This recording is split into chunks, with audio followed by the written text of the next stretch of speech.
Hello everyone, welcome to the new episode of Random Podcast Tech. My name is Vince. Today's episode is about Mia Dimsič, who represented Croatia at Eurovision in 2022. We talked a lot about her career, her musical journey, so if you want to hear all the details, you should listen to that episode. And if you want to support me, you can subscribe to my YouTube channel, or you can follow my Instagram, my TikTok and my Facebook page, or you can follow me on Spotify also. So have fun with this episode. Hello Mia. Hello, Do you how are you? see me? Yes. And hello everyone who joins to that live. So today's guest is Mia Dimsič from Croatia, and she represented Croatia at Eurovision 2022. Hi Mia. Hi, how are you? I'm fine, but I'm a little bit tired. What's up with you? It's Monday, so I think I'm tired as well, but it's nice to come home and relax a bit and then turn on Instagram and do the live with you. So I'm I'm totally ready. feel you. Yeah. And So hi everyone. let's start with my questions, and let's start with the beginning. How did you connect with music when you were a kid, or what was your first experience with music? Actually goes back as far as I can remember. It's hard to tell the exact moment when it all started. I was drawn to singing and performing as a little kid. And I even went to a bunch of talent shows and music competitions when I was a little kid, but I never really succeeded in any of that. I was just very shy and probably too young. But then when I was 21 years old, after like years of singing at local cafes, pubs, or weddings, or just singing covers wherever I could, I got invited to a tour where I was a female vocal soloist with this band called Gentleman. And it was like the first big experience that I had as a musician. And soon after that, I met my manager and we found a record label and I released my first official single. Just one thing led to another. Then soon after that, there was my first debut album. And all of a sudden, I was a singer-songwriter, which was kind of my dream since I was a little kid. And I've been doing it for, I think, 8 years professionally now. Wow. You mentioned you were 21. I'm 21 too, so I hope I will have similar career as yours. Well, you never know because I never assumed I would have such a career. And I thought at the time when I was invited to the tour I mentioned, I was studying English and German. So I thought I was going to be a translator and, have a day job from 9 to 5 and translate books or contracts or whatever. But life had other plans for me, and I was really happy to turn to a much more exciting and dynamic career, and I've never looked back since. What did you get from these talent shows? Well, I guess I definitely got some self-confidence, which I didn't have a lot of as a little kid. And I definitely got the experience. I saw that there is a whole world out there, so many talented singers, and they all want to be, famous and on big stages. And that was very intimidating back when I was a little kid. But then also, I learned that not everyone is good. There are a lot of, I won't say like evil people because I hate that word, but yeah, people that look to their own interests and don't really care about you. But that's all part of the job, and that's something don't that you can't take personally and that you need to learn from. And I think talent shows gave me stage experience as well, microphone experience, all kinds of very, very important stuff because you have to start from somewhere. And for some people, it takes a lot of time, and I was definitely one of those people. So I was very nervous performing when I was a kid. I don't think I was ever like a stage natural born person. I kind of picked it up along the way and learned with experience. And what is your opinion about Croatian talent shows? Because we know that in several countries there are different. So what do you think about the Croatians? Well, there are a lot of different talent shows.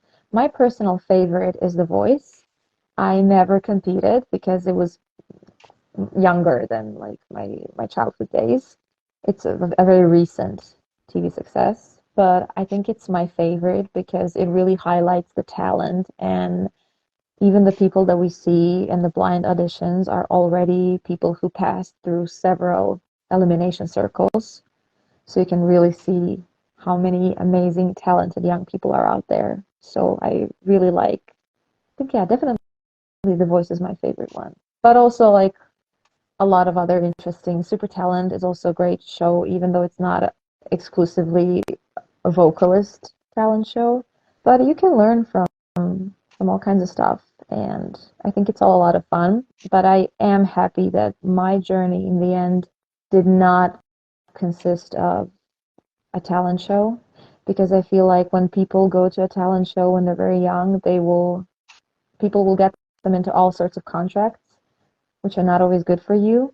And when you're at the point where you just want to be a singer and release your single as fast as you can, then you will like really sign anything, which is not always good in the long run. So I'm very grateful that I was much more mature when it came to my first real opportunity. And did you have another, not an option, but a dream? What did you want to be? I definitely wanted to be a translator, which was my college degree. I always loved foreign languages, and I love English. I also love German, which were the two languages I chose for my, how to say it, for my graduate degree in a way. But I was sure I was gonna be a translator. Like that was 100% in my head. I thought I was gonna have like a nice, secure job where I would know exactly what every day brings. But I guess I'm now more drawn to this very unexpected lifestyle, the dynamic musical lifestyle where every month pretty much brings something new, and it's always getting out of the comfort zone in a way, which I really love. And I guess German is a hard one language. I learned it, and oh my gosh. You did. Yeah, it's you could say it's harder.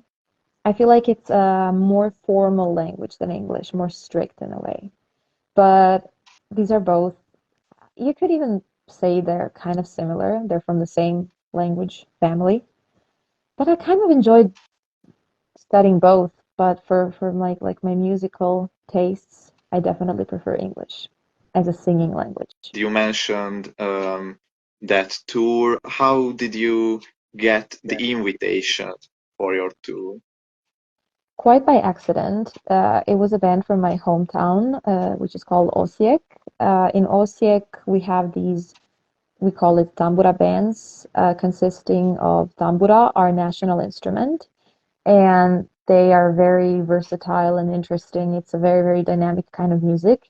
And one of those bands actually invited me because they were playing for Croatian emigration groups, which are like big in the States and Canada. There are like a lot of Croatians there. So there was a tour which happens every year at the same time, and every year a different band attends. And it so happened that they did not have a female vocal soloist, even though they invited a bunch of other female singers, because at the time I was totally anonymous. I only sang covers. I did not have albums or like real stage experience or anything, but no one else, literally no one else could go. So like I was their last choice. So Wow. it was kind of fateful in a way. I still don't get how I was on that tour. Just I know that one day like my phone rang and they said, "Do you want to go to the States and Canada with us?" And I'm like, "Me? Why would you bring me?" So it was so weird, but like that was the best experience of my life. And after that tour, I was sure like, yes, that's the thing I want to do, because now I've seen how it really looks, behind the stage and on the stage, and I loved it. I felt like reborn. It was a new me. And how did you like that tour?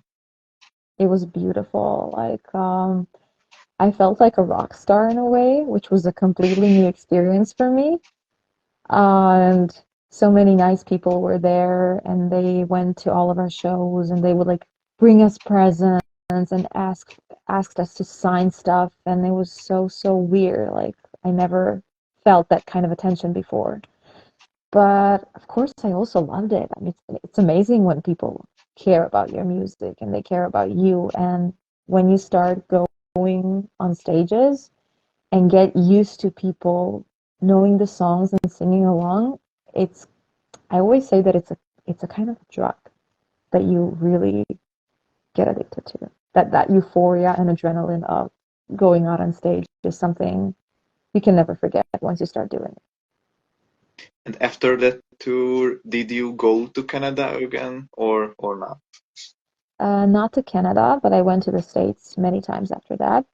I made a lot of friends there. I even performed a couple of times, so I always love going back to the States, and I'm sure I will go again as soon as the first opportunity arises. And in Canada, could you meet with musicians from other countries, or there were just Croatian singers and musicians? And those concerts on the first tour were mostly Croatians because it was Croatian music in Croatian language. But then various other visits to the States, I got the opportunity to meet some other musicians, even sit down with some producers, which was amazing for me because I was in the process of recording my first English record, which is actually done and is about to be released in a month or so.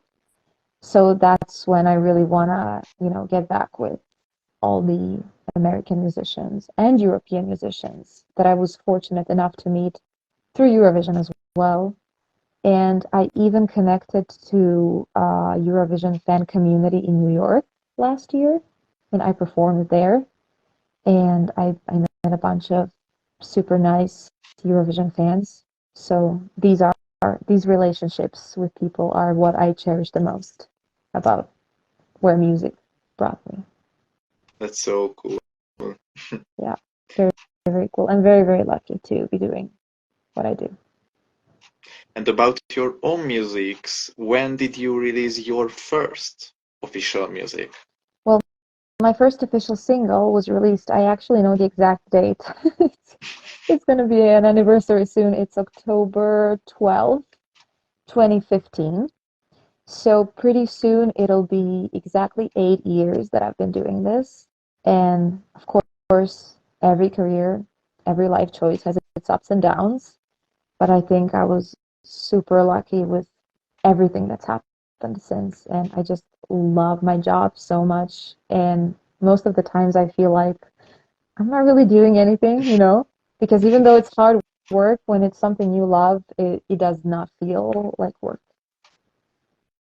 And when did you release your first album? My debut album was released in March 2017, and it was very successful.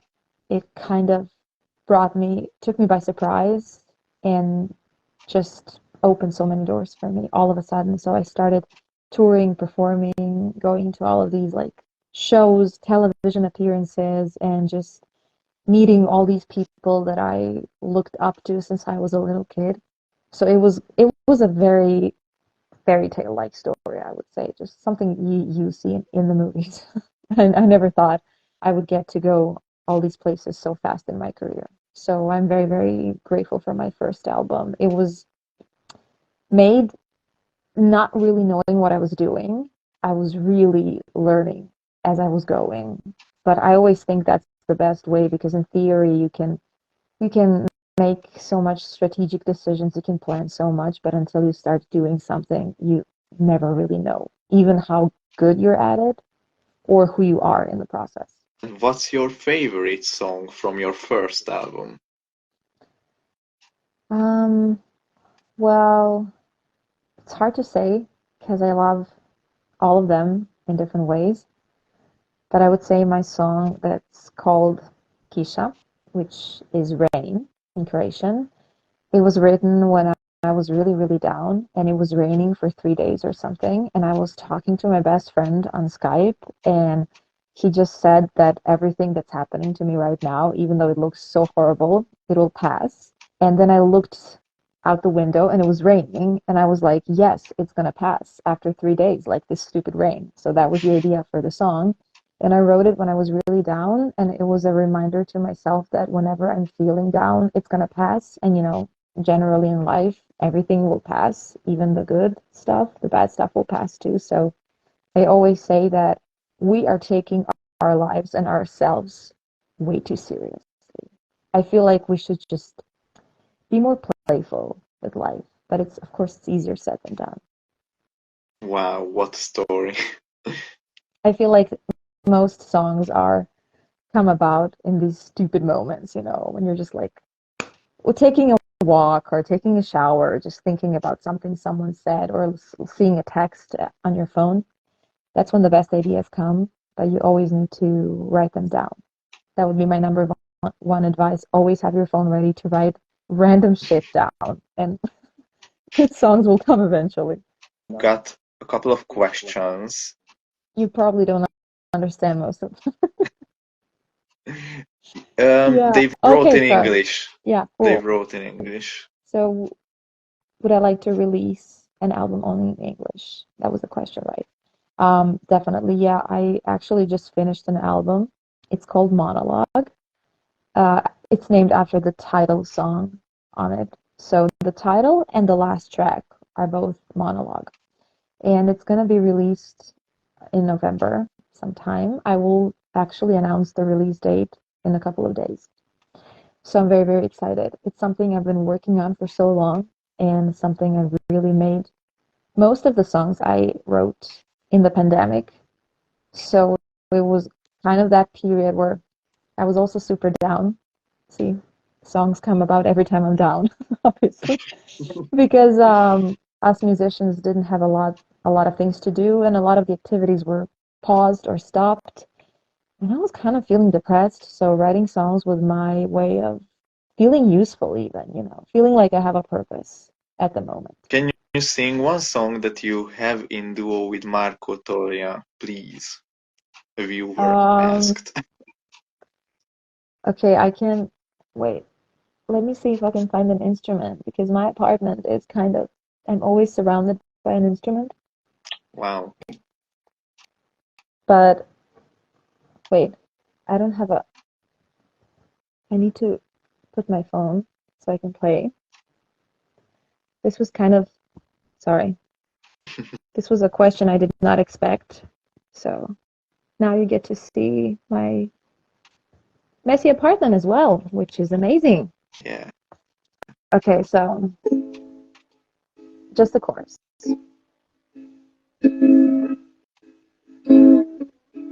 Zapalak sieka i długa to pamięta, gore napają snama.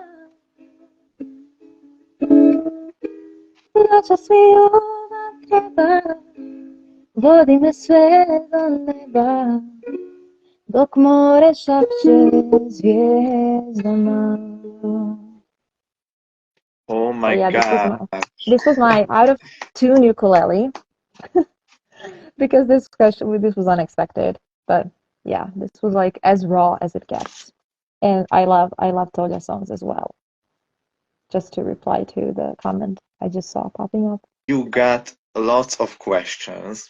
The next is great to hear your voice again. Do you have any tips on creative block? Well, that's actually a really good question because I feel like that's something we all struggle with. So I would say when there's a creative block, maybe try switching the people you're writing with, or if you're writing by yourself, maybe try teaming up with some other musicians or songwriters because that will bring freshness and new set of ideas.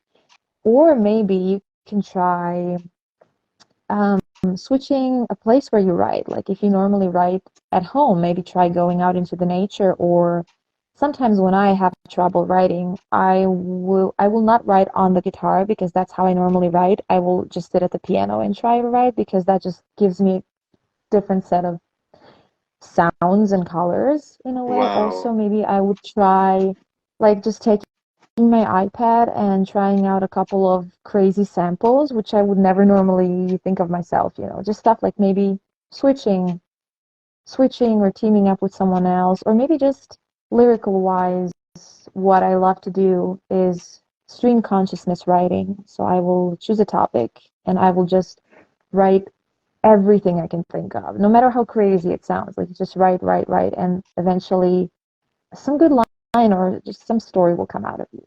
So these would be my advices, even though, of course, when I have a creative block myself, I mostly go crazy. And I just Wow. I just get angry and desperate, but that's something I would suggest you do.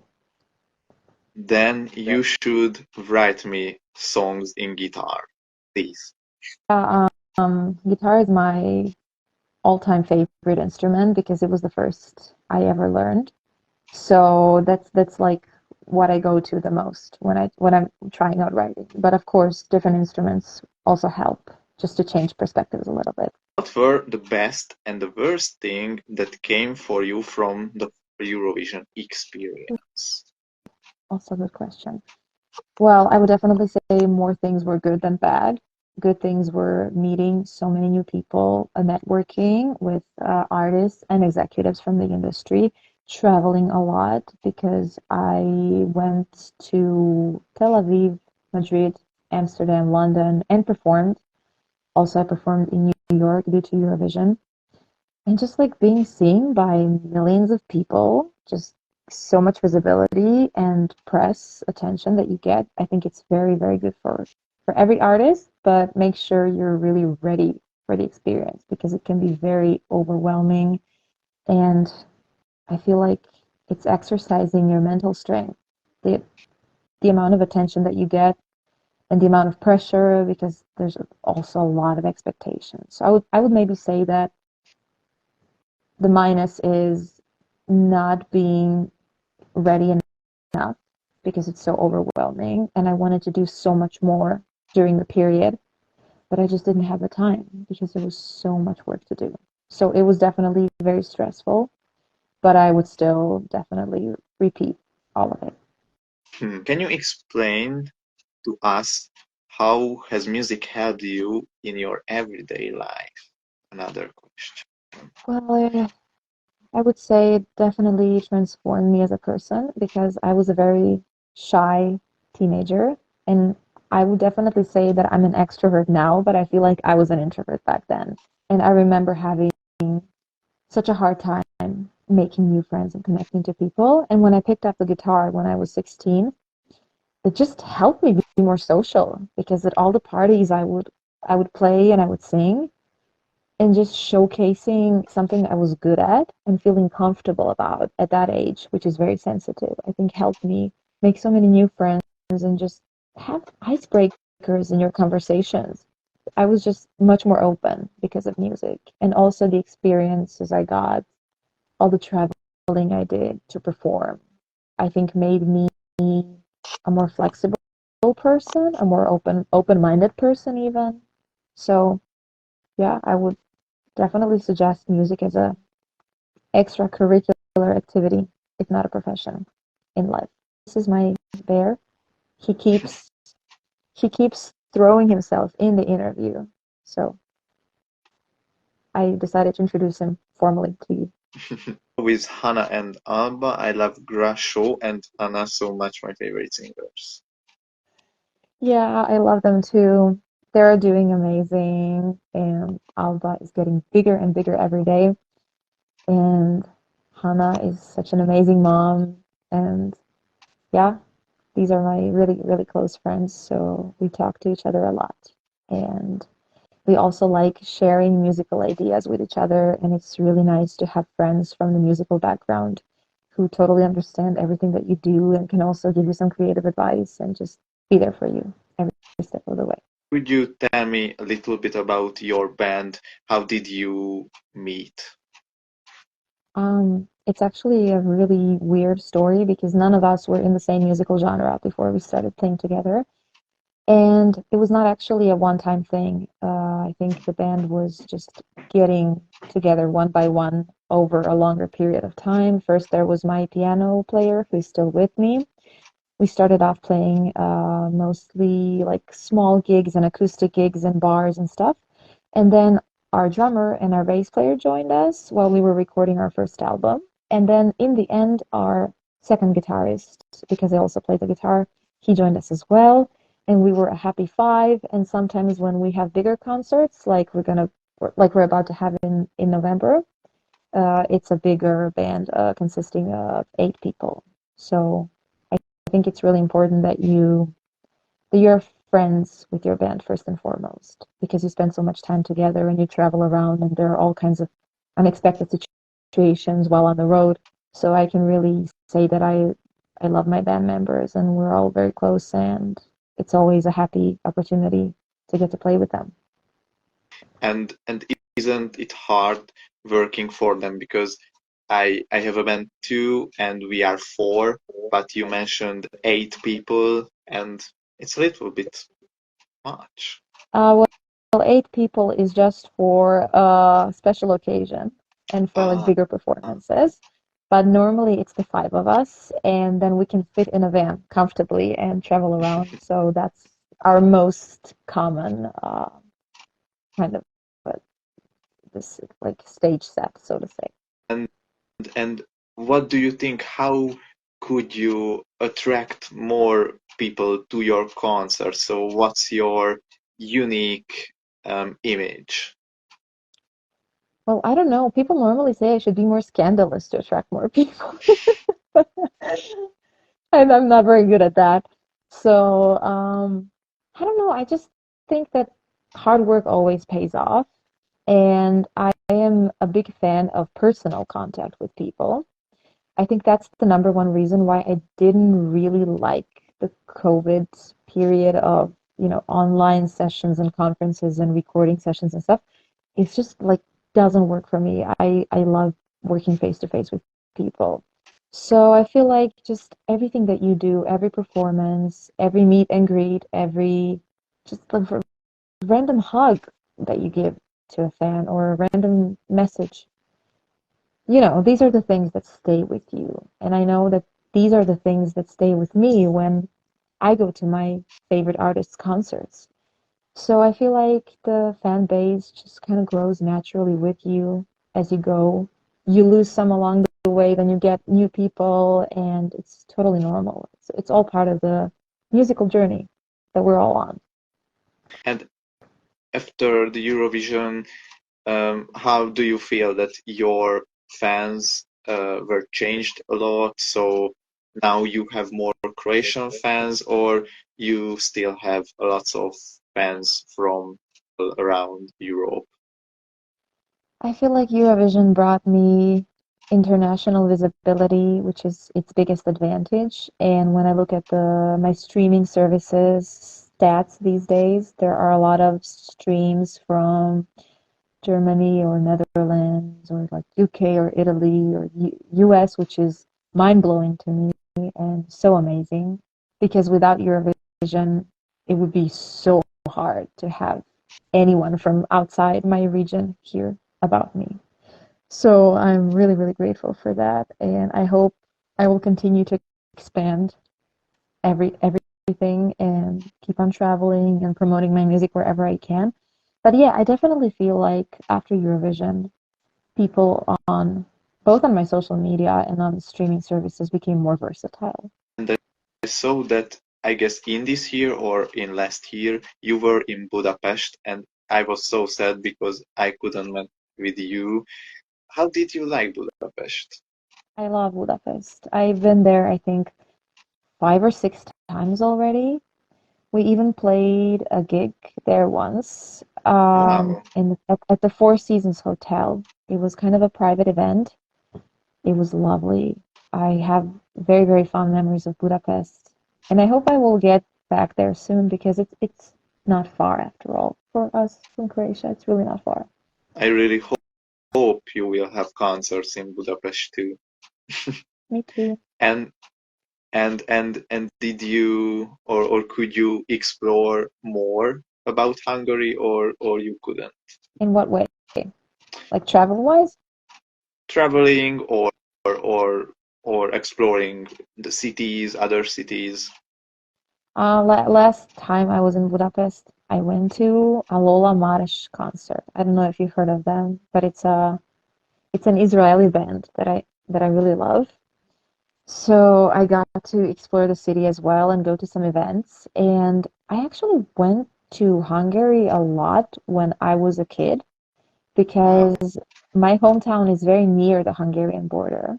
And Hungary was kind of our favorite spot for shopping back in the day. In the Wow. 90s, it was very popular. Yeah.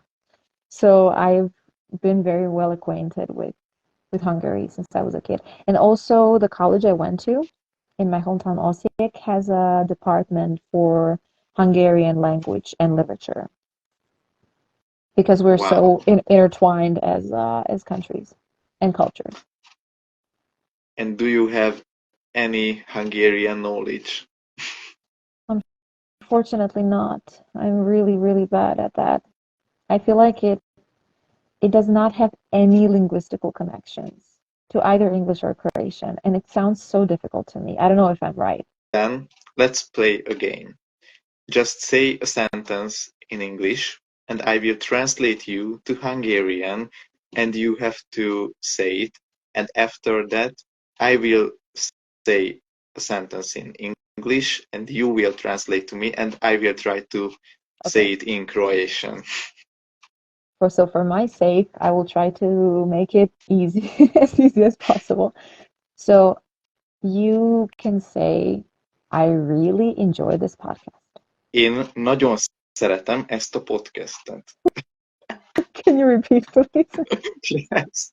Okay, word by word. Én Én nagyon nagyon szeretem szeretem ezt ezt a a podcastet. podcastet. Yes, Oh my God, really good. I already forgot it. I already forgot the first word. I don't know how I would. It's a hard Okay. language. Yes, it is. Do you want to try? All right. Um, my sentence will be easy. I like listening music. Mhm. Okay, so it would be volim slušati glazbu. Okay, yeah, very, very, very easy. Word by word. Okay. Volim. Volim. Very good. Slušati Slušati. glazbu. Glazbu. Very good. See, it's just word by word. It works. Volim slušati glabu. Glazbu. Very good. Glazbu. Wow, I'm a half Croatian. Yes, you are. Your Croatian is better than my Hungarian. Yeah, and I heard that Slavic people said that Hungarian is totally hard for them. Yes, because it's not from our language group, so we don't actually have mutual words, or I don't think even the way you would form a sentence does not follow the same formula. So it's very confusing. One of my friends actually graduated from the Hungarian department, so she explained it to me a little bit, and it sounds very complicated. And and have you worked with Hungarian musicians or producers? Um, no, not really. I hope I will get to sometime. Maybe one day with my band. Yeah, who knows? I was actually at a songwriting camp in Budapest in 2021, Wow. but there were a lot of international producers and singer-songwriters there. Okay, I will write it to make a music with you. Write it on your vision board. Yeah. Do you have in plan to write a song for Eurovision, but for another artist from Croatia or rest of Europe? That's interesting. I don't know. I never thought of that, but I guess if someone would ask me to, I would definitely try to write because I love writing for other people too. It's just so different than writing for myself, which I'm kind of used to doing. But writing for other people is interesting because you get to imagine how someone else would tell a story and kind of be in their shoes for a little bit, just like from a psychological point of view, is very intriguing to me. But I always am so preoccupied writing songs for myself, and I always have like a hard time finishing them on time. So I never had like like a period where I'm not doing anything, so I can just focus on writing songs for other people. But who knows? Why not? I'm open to all reasonable um, possibilities and options. And it would be a good opportunity to bands who are from countries which don't go to Eurovision, for example, Hungary. Yeah, unfortunately. But how long have you not been in Eurovision? I guess we canceled it in 2020. So Oh, so not that long ago. Maybe you will not, but join. Who knows? we are really hoping for the returning. Yeah, I'm so sad because of it. I know. I know there are a lot of devoted Eurovision fans in Hungary as well. And we have a lot of good artists. Yeah, I believe. Maybe, who knows? Another question, would you ever think about taking part in Dora or Eurovision again? Oh, that's also an interesting question. Well, right now, no, probably. But in the distant, not so distant future, who knows? Like, I'm always like thinking about right now. Right now, it does not feel appealing. But in a couple of years, if I have a song, I guess it all depends on the song, because the first time I applied, I also did not plan on it beforehand. I just had a song that I really loved, and that's why I applied. So who knows? We'll see. And I wanted to ask you about Eurovision, and that would have been my question, that have you applied to Dora earlier, but you answered me. No, that was actually the one time. I was kind of always nervous about applying to Dora because I always assumed that that song would have to be, I don't know, written with some strict specifications in mind. If that makes any sense. And in the end, I just went with the song that I loved the most at the time, that I already had prepared for quite some time before. So who knows? And let's talk about Eurovision, about your song Guilty Pleasure. How did you write it, or how did you get the inspiration from? Um, I actually got the inspiration from a dream, from a recurring dream that I mentioned in the opening lines of the verse. And the whole idea behind the song was how we perceive relationships and how relationships in the Western culture are this really strict concept where you have to love one person and then you have to love them till the rest of your life or else something is wrong with you. So that was kind of the inspiration.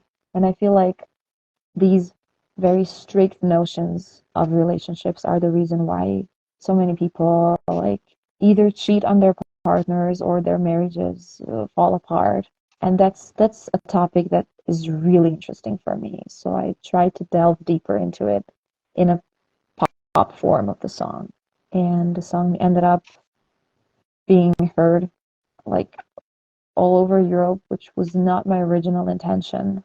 And I was writing it for my first English record, and I started writing it in the pandemic when I had loads of free time and I was just thinking about a lot of stuff. So I guess I was surprised myself to see where the song took me.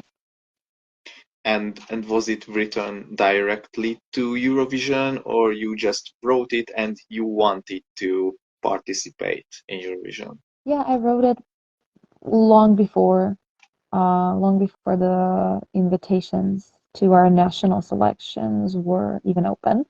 And then my manager suggested that we apply and try to compete. And I was like, I was even reluctant at first. I was kind of scared. And then I thought like, okay, this is my favorite song at the moment. And the song I feel like is the most catchy maybe. So that's what I sent in, and it ended up going to Eurovision, which is still pretty amazing and pretty unbelievable to me.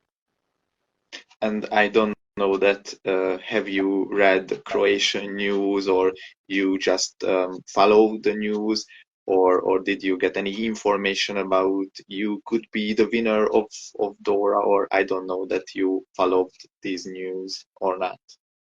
I actually am really bad with the news in general. I never know what's going on in the world. I mean, I do know what's going on in the showbiz, of course, because that's, that's my job.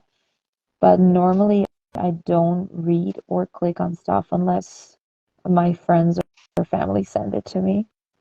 So I was in before the competition itself, I was very stressed out and was actually trying to know less consciously because I felt like, all these people assuming who would win and then trying to create tension between singers and you know how it goes. It can be very Yes. stressful. And I was just like, I want to be in my own personal bubble and just prepare for the performance as best as I can. And that's what I was trying to do. And after you won, have you been surprised?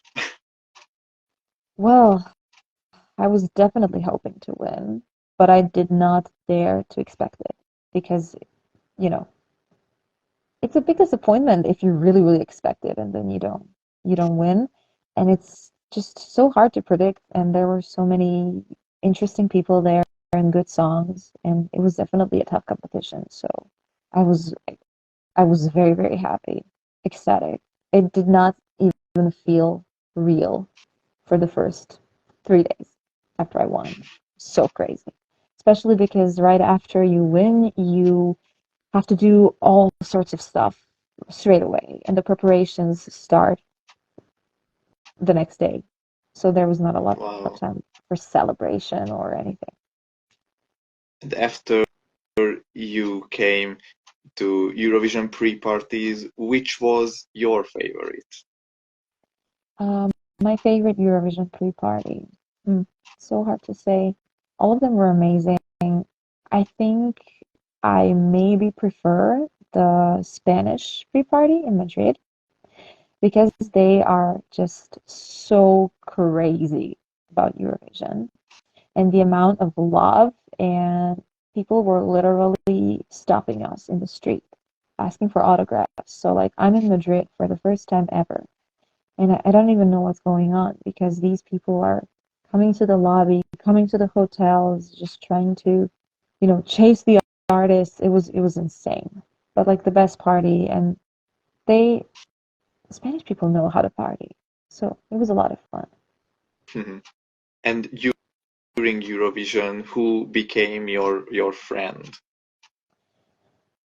Well, I would definitely say a couple of people. The Czech band Mia Dimsič. I just met them recently. We reunited in Prague. They're awesome guys. Also, Konstrakta from Serbia. She's such a nice person. And the artist I really, really admire. Also, Malik Harris from Germany was one of my favorite people. And Rosalind from Armenia, who is so successful right now and has a worldwide hit. So it's amazing to know all these people and to be able to call them friends. I also recently reunited with Vladana from Montenegro. I was shooting something there and she was my host. So many new friendships and new opportunities, and I'm very grateful for all of them. And do you still talk with all with them? Some of them, yeah, we occasionally will text each other and just catch up. And it's cool because so far I've only had friends from my country who are in the music industry. So it's really interesting to have friends from different music industries, and then we compare the experiences and just we can learn so much from each other. And I saw that you made something with We Are Domi. Could you say something about it? Well, we did not actually make any collaboration. I had a free day. I was in Prague, where they live. So we met and just chilled. And of course, we drank some beer because that's what you do in Czech Republic. And we had a really nice time, and that was about it. And what were your favorite songs from Eurovision 2022? Well, one of my favorites I would say was Saudade by Maro from Portugal. Also one of the really cool friends I made there. I really liked Hold Me Closer, the Swedish entry. I think my favorite of all was Brividi by Italy. But, I think it was a really good year. So many interesting songs and interesting different genres, totally different artists. That's what I really liked. And have you watched Eurovision in this year? Yeah, absolutely, I did. I actually watched all of the both semifinals and the final evening, and it was a lot of fun. And we were supporting our entry, Let's Three. They were amazing. So yeah, we were all really excited about it. Yes, they had a really, really different song from yours. Yeah, but it's so cool how, in Eurovision you can do anything. You can be anyone, and everything goes. I think that's the reason people love Eurovision so much. You can really just be creatively free, and express yourself any way you feel. And what were your favorites from this year? From this year, I have to say that Sweden really was my favorite because it's such a good pop song, and you know, she's amazing. Mhm. No matter how you look at it. You got a question that which was the first year when you watched Eurovision? I can't remember the exact year because I was very little probably, but the year I consciously remember really being into Eurovision, I think was 2000 2002, 2003 or something. So it was Wow, like 20 years ago. Oh my God. Yeah. It was always wow. a very, fun event in a year. And I remember watching it with my classmates and having sleepovers. So, yeah, a lot of fun. And do you have Eurovision favorite songs all the time? Um, my, oof, I think my favorite of all time would again be Euphoria because it's just the ultimate pop song. It's amazing. But one of my favorites as well is by Netherlands. I can't remember which year, but it's called Calm After the Storm. I like it because it's a country entry that's totally untypical for Eurovision, but placed second in the grand final. So I think that's really, really amazing. Yeah, I remember that year. Yeah, they were totally cool. Yeah, and it's still a big hit. So Got a couple of asks for singing. yeah, And maybe we better skip that for now. My instrument won't be able to take it. what is your favorite song? Of like all songs? I guess. Oh, that's always a. I feel like that changes from day to day. But one of my all-time favorites is from Disney, from The Lion King. Can You Feel the Love Tonight? Wow. Because I just feel like that song for me sums up the meaning of life. Just being present in the moment, and it all revolving around love. As simple as that. Do you speak or able to sing in any other language apart from English, Croatian, and German? Do you speak any Spanish? Um, I tried to teach myself some Spanish online, so I would be able to read like the lyrics and sing it, but I would not be able to like write or anything. Unfortunately, I would love to be able to write in Spanish, but maybe one day. Who knows? Hmm. I watched a lot of soap operas, Mexican soap operas when I was a kid, so I know a lot of words, but unfortunately not enough to express myself fluently. Maybe one day you will write the new Despacito. Hopefully. That's always a good idea. The next question is, what's your biggest source of inspiration for your music writing? Um, I think pretty much life, everything in life. And it can be something I'm going through or something someone else is going through or just me reading a book or watching a movie or just hearing a sentence on the radio or anything. Like sometimes best songs just come from a single phrase someone says and you pick it up and you write it down.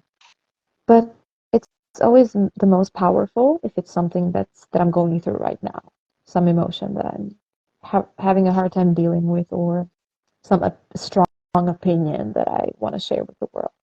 And we know that you are a musician, you work within music industry.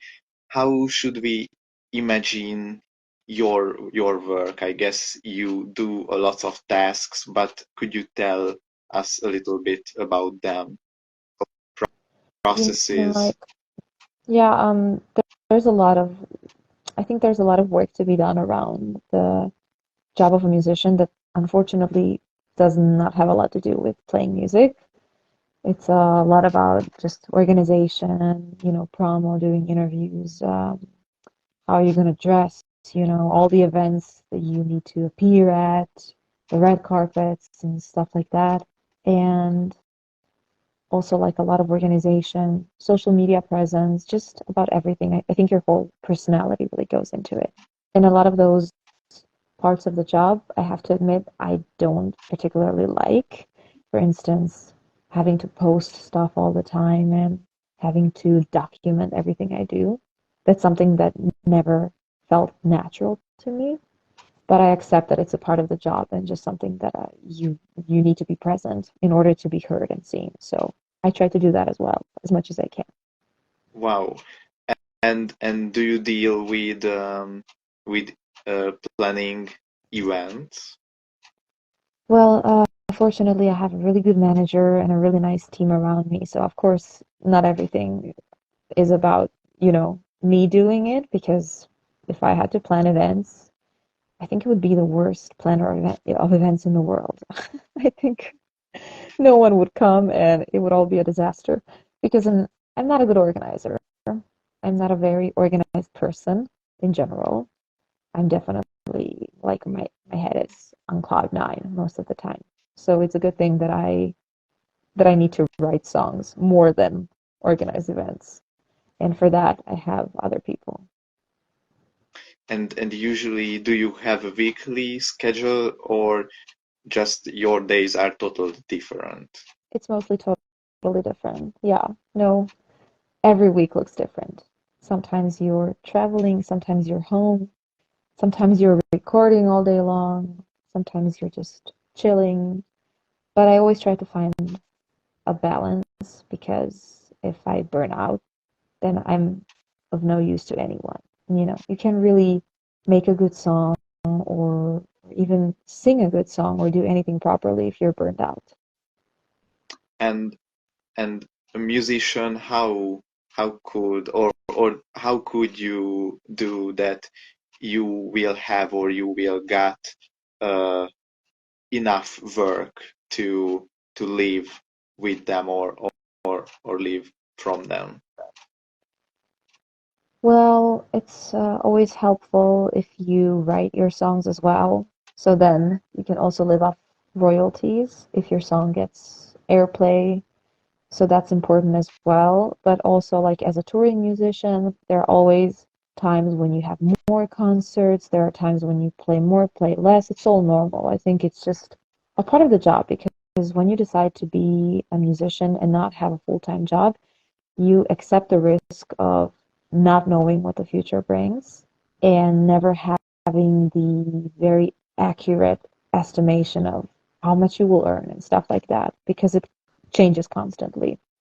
But, you know, if you work hard, there's always opportunity and there's always more or less gigs. Or, sometimes the song will be a hit and then you will have a lot of work because of that. And then a lot of the times you're not going to have kids because that's just, the way it goes. So you need to be persistent and work a lot. And then I believe that in the end, hard work always pays off. And do you usually write songs to other musicians?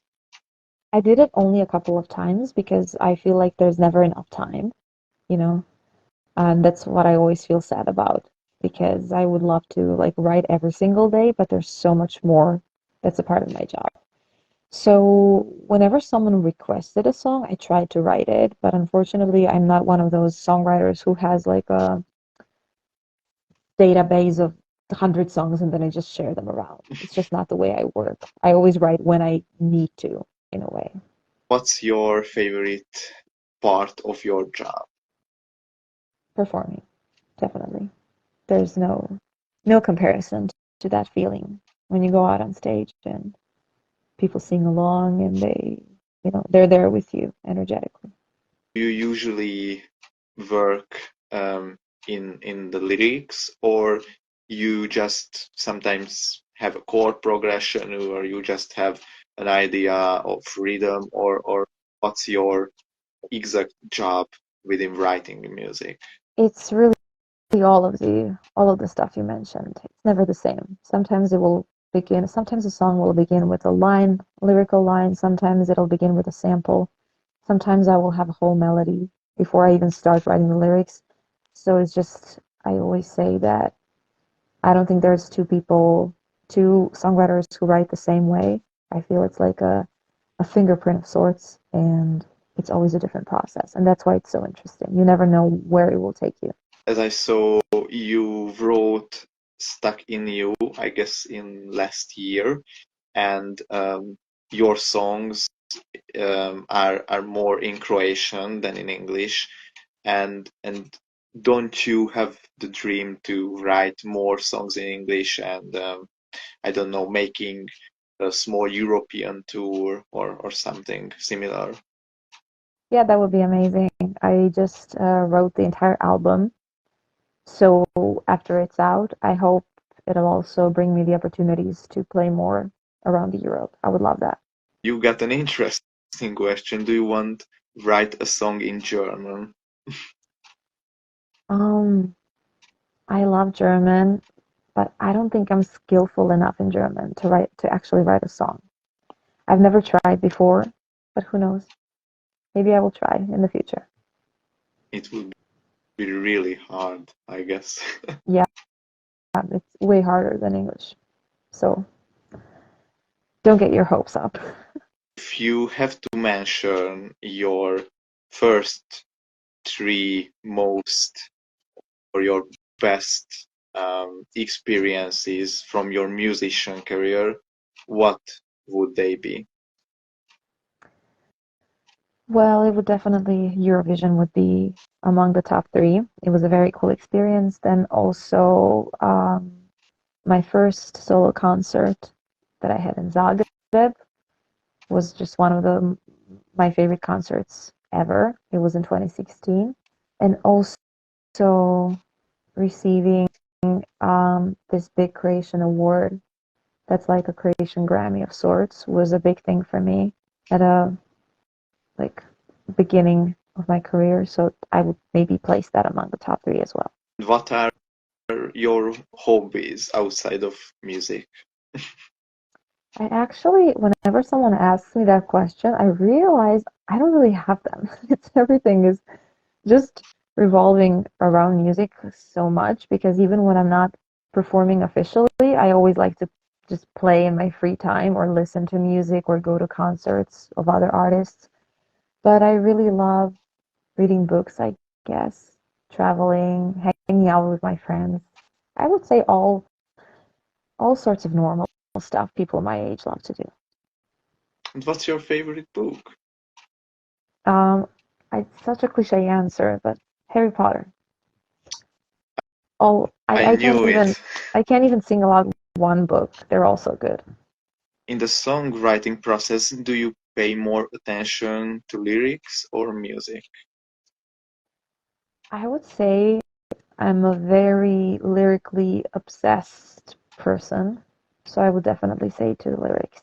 I mean, sometimes I will twitch lyrics to if I really like a hook or a melody, But most of the time, I really love the songwriter aspect of, I really like storytelling. So I always try to like tell the story in as many details as I can to like include details, colors, textures, smells, everything. So sometimes it's tricky because the lines can be really short, but I always try to really tell the story vividly. You got an interesting question. What was the funniest moment which got or which get you an inspiration from a moment?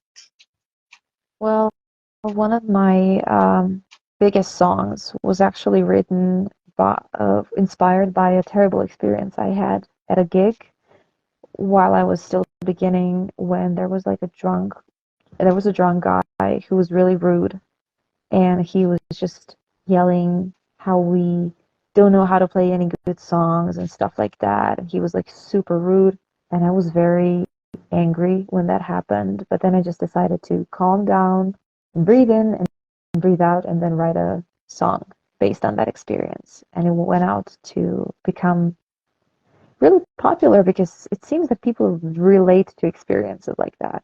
We all had like rude people in our lives that we could not deal with. Wow, what a story. True, right? What do you think? How could the artist connect with more personal with their fans?